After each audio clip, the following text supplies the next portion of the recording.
आइए सुनिए, देखिए, समझिए सनातन सत्य। जैसी दृष्टि वैसी सृष्टि, दृष्टि विज्ञान। कुदरत, कुदरती रचना एवं कुदरत के कानून से शाश्वत सुख की प्राप्ति। जोधपुर के परम पूज्य महात्मा उपासक प्रोफेसर डॉक्टर सोहन राज तातेड़ के निर्देशन में सनातन सत्य। जैसी दृष्टि वैसी सृष्टि, दृष्टि विज्ञान।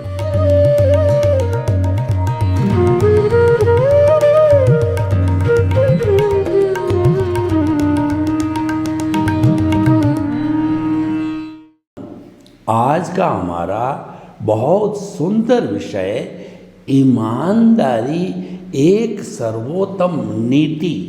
देखिए, जब हम पारिवारिक जीवन जीते हैं, सामाजिक जीवन जीते हैं, व्यापारिक जीवन जीते हैं, राजनीतिक जीवन जीते हैं, यानी एक व्यक्ति को कई तरह का जीवन, कई एनवायरनमेंट में रह कर के वह जीवन जीना पड़ता है, तो उन सब में एक कॉमन चीज़ बहुत अच्छा काम कर सकती है, वो है ईमानदारी एक सर्वोत्तम नीति। जो व्यक्ति ईमानदार होता है वह 108 मणके की माला में चमकने वाला एक हीरे समान मणका होता है। यानी ईमानदार व्यक्ति अपने आप मालूम पड़ जाता है और वह हजारों व्यक्तियों के अंदर पहचाना जा सकता है।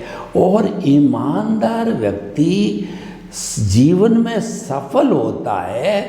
इसीलिए हमारी राष्ट्रीय नीति भी यही है, या हमारे धार्मिक ग्रंथों की भी नीति यही है कि सत्यमेव जयते, सत्य की जीत होती है।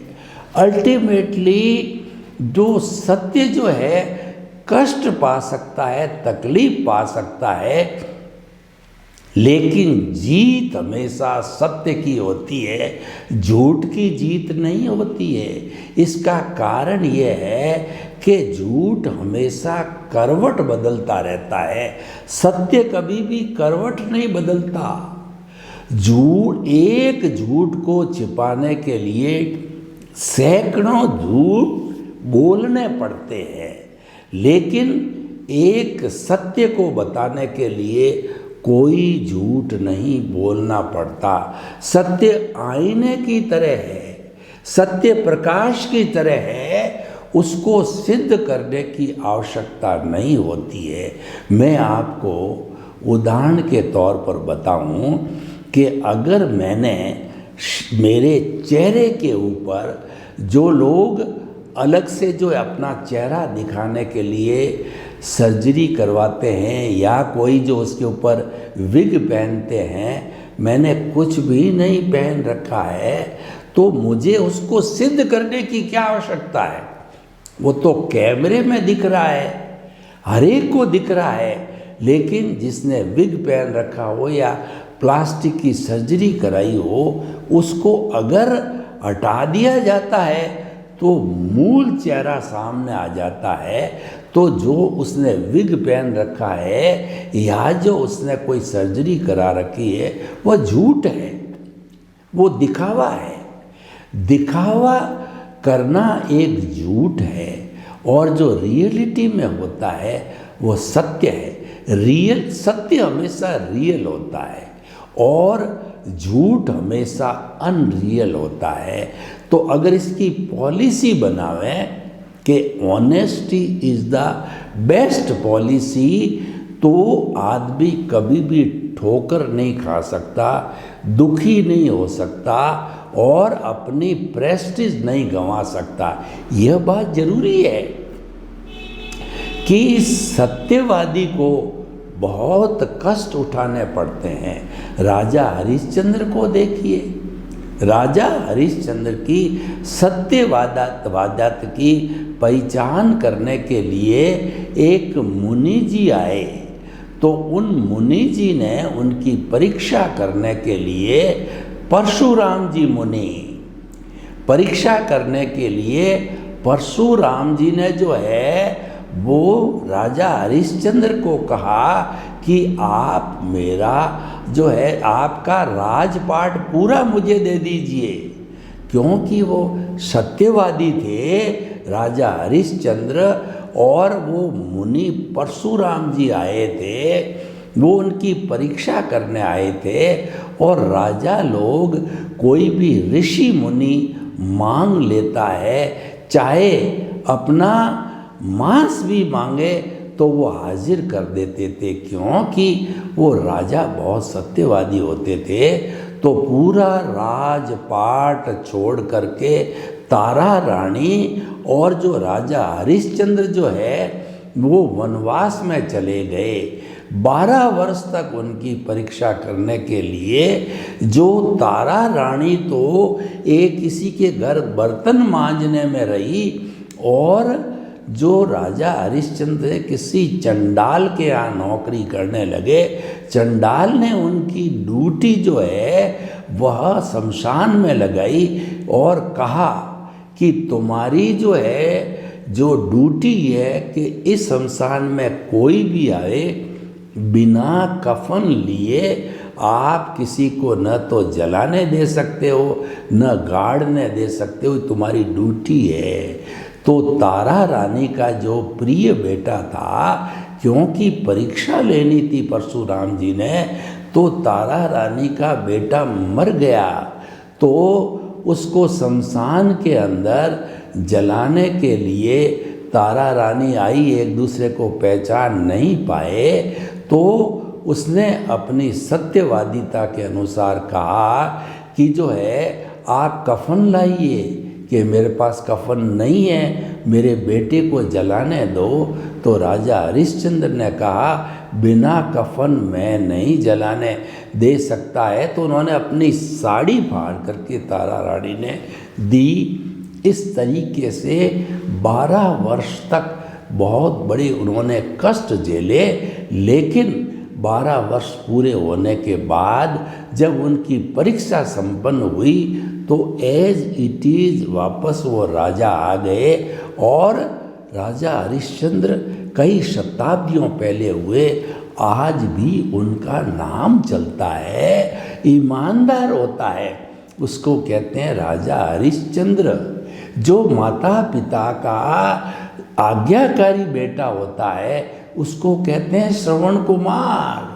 जो भाई सहयोग करने वाला होता है, सेवा करने वाला होता है, उसको कहा जाता है कि राम लक्ष्मण की जोड़ी है। आपको कितने कितने उदाहरण बतावें सत्यवादियों के। राजा राम का राज्य था जिसमें लोग ताले नहीं लगाते थे, वो राम राज्य आज तक भी जो है वो किया जाता। और बुराई पक्ष को देखिए, रावण ने बुराई की, माता सीता का हरण किया, डिसऑनेस्टी की। तो उस डिसऑनेस्टी की वजह से वो जो है नहीं माने, तब राम के हाथों मारे गए। तो रावण के पुतले कई कई शताब्दियाँ हो गई, आज भी जलाए जाते हैं। और ये कहा जाता है दशहरे के दिन कि बुराई पर ये सच्चाई की जीत है, अधर्म पर ये धर्म की जीत है। ये सारे चाहे माइनस पॉइंट हो चाहे प्लस पॉइंट हो, सत्यवादिता के जो डंका है कई शताब्दियों तक चलता है। स्वामी विवेकानंद सत्यवादी थे। अपने प्रवचन में, आचरण में तो कई 125 वर्ष तो निकल गए हैं और न मालूम आने वाले समय में कितनी शताब्दियाँ, जन्म शताब्दियाँ उनकी मनाई जाएगी। देखिए, महात्मा गांधी ने सत्य और अहिंसा के आधार पर 200 वर्षों की अंग्रेजों की गहरी जड़ों को खाली अहिंसा और सत्य के आधार पे बिना कत्ले आम किए, बिना लड़ाई किए उनकी जड़ों को उखाड़ दिया। तो आज भी उनका इतना 75 वर्ष होने आए हैं, उनके गीत आज भी गाए जाते हैं, क्योंकि वो सत्य अहिंसा का पालन करके सत्यवादी का दर्जा लिया था। ऐसे हमारे भारतीय इतिहास में सैकड़ों सैकड़ों उदाहरण भरे पड़े हैं, जिससे हम सिद्ध कर सकते हैं कि honesty is the best policy. देखिए, दो एक ही तरह के दुकानदार, कपड़े के दुकानदार की पास पास दुकानें हैं। एक ने तो ये मान रखा है कि honesty is the best policy, board भी लगा रखा है, और नैतिकता की देवी, सत्यता की देवी, ईमानदारी देवी को उन्होंने अपने प्रतिष्ठान में, दुकान में बिठा भी रखा है। तो देखिए, उसका जो मुनाफा उसको चाहिए फिक्स कर रखा है। छोटा बच्चा हो, बड़ा बच्चा हो, बुजुर्ग हो, सबसे जो है लिखी हुई फिक्स रेट लेते हैं, और जो रेट लिखी हुई होती है, जिनका उनको 5-10% मुनाफा चाहिए परचेज रेट पे, वही रेट लिखी होती है। उसकी रिलायबिलिटी इतनी पावरफुल हो गई, इतनी मशहूर हो गई कि सैकड़ों लोग आते हैं और लाइन लगती है लंबी। उसका पास वाला पड़ोसी है, उसने अपने दिमाग में जमा रखा है कि dishonesty is the best policy. वो क्या करता है, रुपए का 2 रुपया करता है, 3 रुपया करता है, मतलब जैसा ग्राहक आता है वैसा टीका निकालता है। तो उसका धीरे धीरे डिसऑनेस्टी की पोल खुलती है, तो उसके कोई ग्राहक जाता ही नहीं है, वो तो बैठा ही रहता है। तो हम आपको ये बताना चाहते हैं कि अगर लाइफ में एक आप पॉलिसी, एक ही policy throughout the life बनाओ, तो आप हमेशा सुखी रहोगे। कष्ट अवश्य पा सकते हो। देखिए, एक ईमानदार ऑफिसर है तो वह तो गिनी चुनी जो तनख्वाह मिलती है, simple living and high thinking, मान लो उसको आज के ज़माने में 50,000 रुपये मंथली मिलते हैं, तो अपने परिवार में माता पिता, पति पत्नी, 1 या 2 बच्चे हैं, तो सबको वो बता देता है कि मेरी इनकम इतनी है, और जो सेविंग करनी हो वो पैसे काट के सारे पैसे पत्नी के हाथ में देता है, और पत्नी ही घर चलाती है। तो पत्नी उसमें व्यवस्थित घर चला देती है, और ये सबको मालूम है कि ये बेईमानी नहीं करते हैं, तो सभी सदस्य बड़े आराम से रहते हैं, अनावश्यक डिमांड नहीं करते हैं, क्योंकि उस अफसर का जो है खुली पुस्तक की तरह जीवन है। अब दूसरा देखिए कि बेईमान अफसर है और बेईमानी का घूस का पैसा वो ला रहा है, तो क्या होता है कि वो छिपाता है। तो पत्नी भी ये धीरे धीरे जानने लग जाती है कि ये पैसा अलग छुपा रहा है, और बाल बच्चे भी बड़े हो जाते हैं तो जानते हैं कि मेरी पिताजी की बेईमानी की रकम उनके पास काफ़ी है, तो वो लेने के लिए पापा जी से कहते हैं कि मुझे 1 लाख का मोबाइल चाहिए, मुझे एक 20,000 रुपये का सूट चाहिए, यानी कि वो फरमाइश करते हैं बड़ी बड़ी, उनको चूसना चाहते हैं, क्योंकि उनको पता है कि ये छिपा रहे हैं। तो क्या होता है कि वैसा अफसर कभी न कभी घोटाले में पकड़ा जाता है, उसको जेल हो जाती है। और जो बच्चे जो अनावश्यक खर्चा करते थे, पत्नी अनावश्यक खर्चा करती थी, सब बिगड़ जाते हैं, कुसंस्कारी हो जाते हैं, ऐसे ऐसे काम कर बैठते हैं कि उनके चरित्र पे, उनके परिवार के चरित्र पे धब्बा लग गया। अब आप देखिए कि दोनों अवसरों में से अच्छा कौन सा है। एक तो सामान्य जीवन निर्वाह करके लंबे समय तक आनंद से जी रहे हैं, और एक शॉर्ट टर्म के अंदर पैसा कमा करके जेल जा रहा है। तो हमारे समाज में आज यही हो रहा। अब प्रश्न ये है कि बेईमानी की व्यक्ति क्यों सोचता है। मैं आपको उदाहरण दूं, आज से 30, 40, 50 साल पहले क्या था कि मैं एक सेंटर से एक परिधि खींचूं तो सेंटर के अंदर भले लोग, सदाचारी लोग, गुणी लोग, साधु सन्यासी निवास करते थे। कहने का अर्थ ये है कि वो हमारे समाज का मार्गदर्शन करते थे, वो राजनीति का मार्गदर्शन करते थे, और वो संपूर्ण समाज का मार्गदर्शक थे। और जो केंद्र के ऊपर, यानी उस जो परिधि के ऊपर धन, दौलत, पद, प्रतिष्ठा जितनी थी वह सेकेंडरी थी। लेकिन जब इन दिनों में आदमी को लोभ आया, तो लोभ आने से उसने क्या किया कि वो पावरफुल हो गया। धन आने से तो परिधि के ऊपर जो धन दौलत थी उसको तो केंद्र में रख दिया, और केंद्र के ऊपर चरित्रवान, गुणी, गुणशील लोग थे, उनको पटक दिया परिधि पे, सेकेंडरी हो गए, उनकी चलने नहीं लगी। तो क्या हुआ कि समाज में अराजकता फैल गई, समाज में पैसे का मुख्य चलन हो गया। दुराचारी हो, चरित्रहीन हो, बाई हुक और क्रुक पैसा कमाते हो, वो प्रमुख हो गया। वो धर्म नीति के अंदर आगे बैठने लग गया, बड़े बड़े डोनेशन देने लग गया। तो क्या हुआ कि वो बेईमानी का जो पैसा था वो दिखावा करने लग गया, बड़ा बनने लग गया, जबकि चरित्रहीन है, करप्ट है, डिसऑनेस्ट है। तो ये धीरे धीरे समाज बिगड़ने लगा, और सबको आकर्षण ये हो गया, पैसा ही सब कुछ है, पैसा आज का भगवान है, यह नीति बन गई। Dishonesty is the best policy नीति बन गई। जबकि 20, 30, 40 साल पहले सामान्य हमारे समाज में honesty is the best policy थी। ये बड़ा बदलाव आया। दोनों के आप लॉन्ग टर्म फायदे देखिए।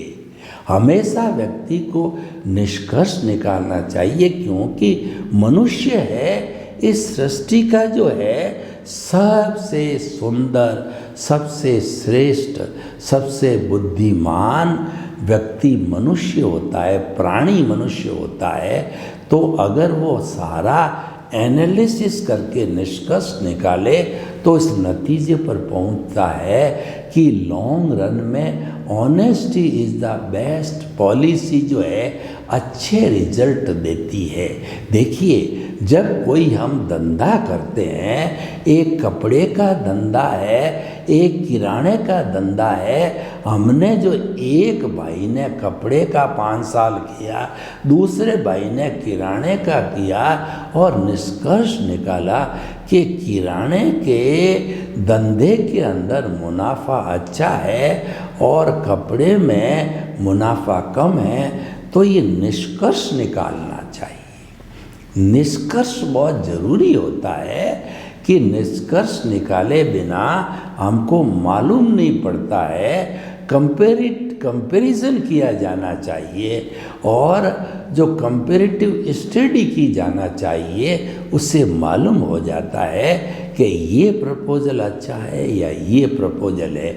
हमारे सामने 4-5 वस्तुएं, एक जैसी वस्तु पड़ी है, 5 हमारे सामने पेन पड़े हैं, तो 5 में से हमको सिलेक्शन करना है कि सस्ता, सुंदर और टिकाऊ।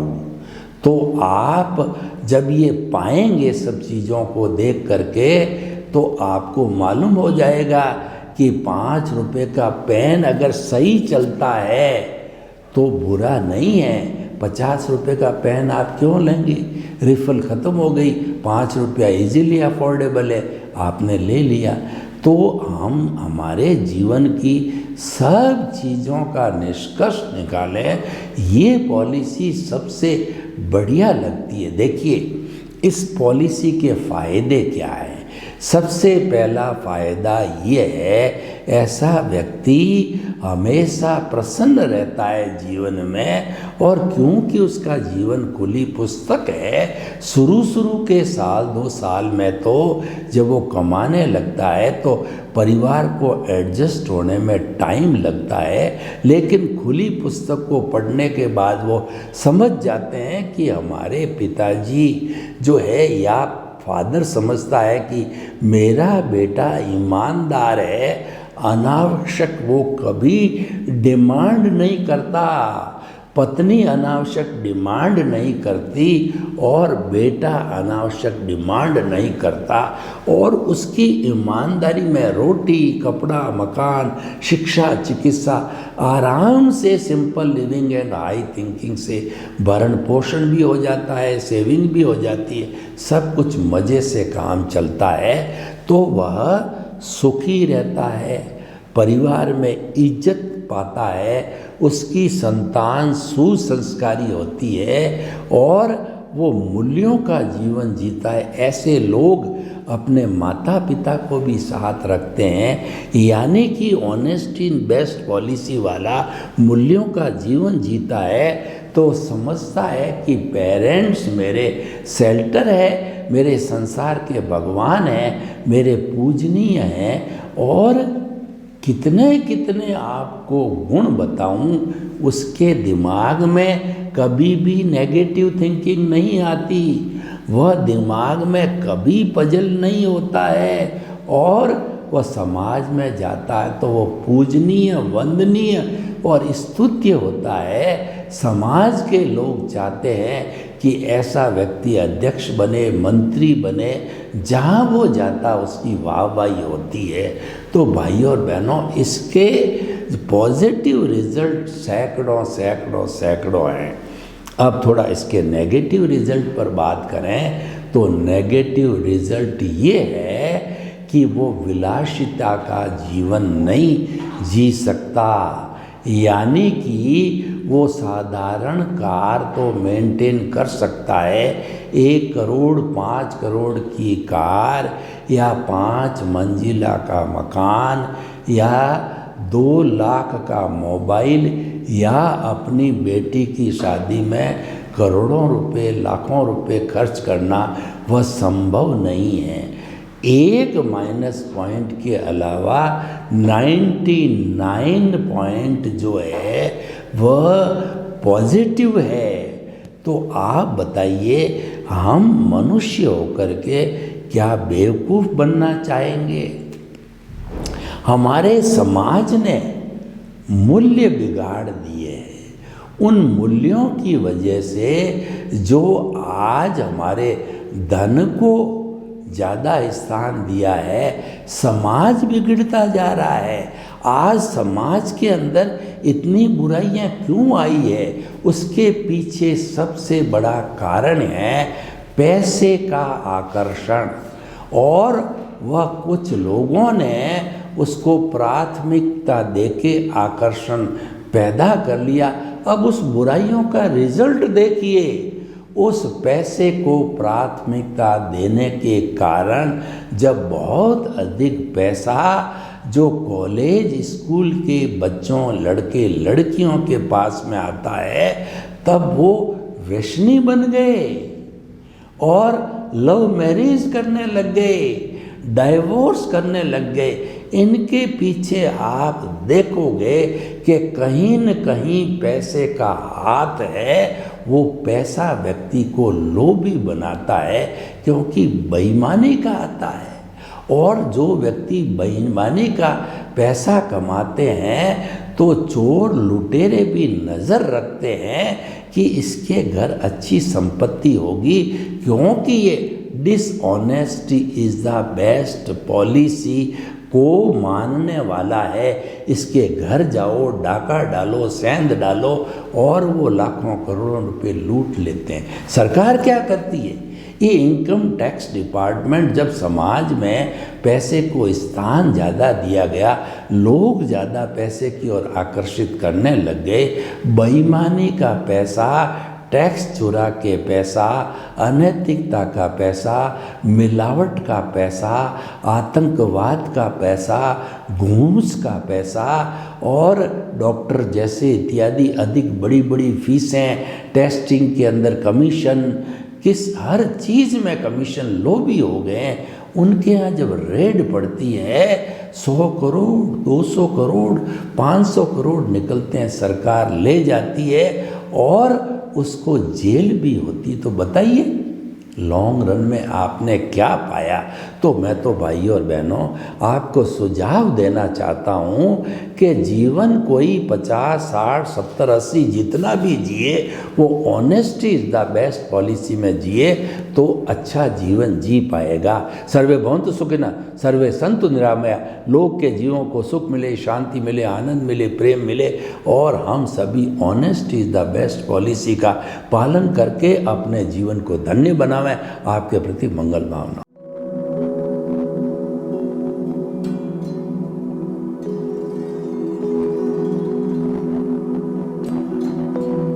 एक ऐसा अंतर्राष्ट्रीय ख्याति प्राप्त मानव जो गुरु प्रेरणा से पिछले 20 वर्षों से वानप्रस्थ जीवन जीते हुए 24 घंटे मानवता की सेवा में संलग्न है।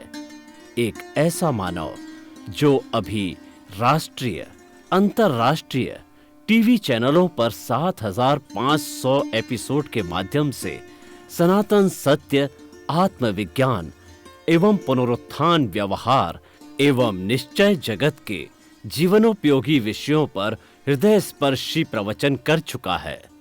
उस मानव का नाम है महात्मा उपासक प्रोफेसर डॉक्टर सोहन राज तातेड़। प्रोफेसर तातेड़ द्वारा योग, दर्शन, शिक्षा विषयों पर रचित पीएचडी स्तर के 250 शोध ग्रंथ भारत के 100 प्रतिष्ठित विश्वविद्यालयों में शोधार्थी पढ़ रहे हैं तथा वे सभी शोध ग्रंथ वहां की सेंट्रल लाइब्रेरियों में उपलब्ध हैं। महात्मा सोहन राज ने अभी तक हजारों स्कूलों, कॉलेजों, विश्वविद्यालयों एवं संस्थाओं में सेमिनार, वर्कशॉप, कैंप लगाकर लाखों विद्यार्थियों को योग, दर्शन, शिक्षा का प्रशिक्षण देकर उन्हें सुसंस्कारित किया। डॉक्टर तातेड़ ने भारतीय संस्कृति उत्थान के 4000 से अधिक समसामयिक विषयों पर आर्टिकल लिखकर ऑनलाइन जर्नल, पत्रिकाओं, वेबसाइट्स पर प्रकाशित किया, जिसका उपयोग लाखों पाठक कर रहे हैं। उपासक तातेड़ के 5000 से अधिक आज का सुविचार, आज का शुभ संदेश, आज का मंगल भावना योग आदि चिंतन websites, Twitter, blogger, Facebook, YouTube माध्यमों से लाखों लोग अपना जीवन निर्माण कर रहे हैं। मानवता के मसीहा ऐसे महामानव महात्मा सोहन राज तातेड़ के प्रोफाइल को अभी तक विश्व के 20 लाख दर्शक यूट्यूब पर, 12 लाख गूगल पर एवं लाखों दर्शक फेसबुक, ब्लॉगर, ट्विटर और इंस्टाग्राम पर देख चुके हैं।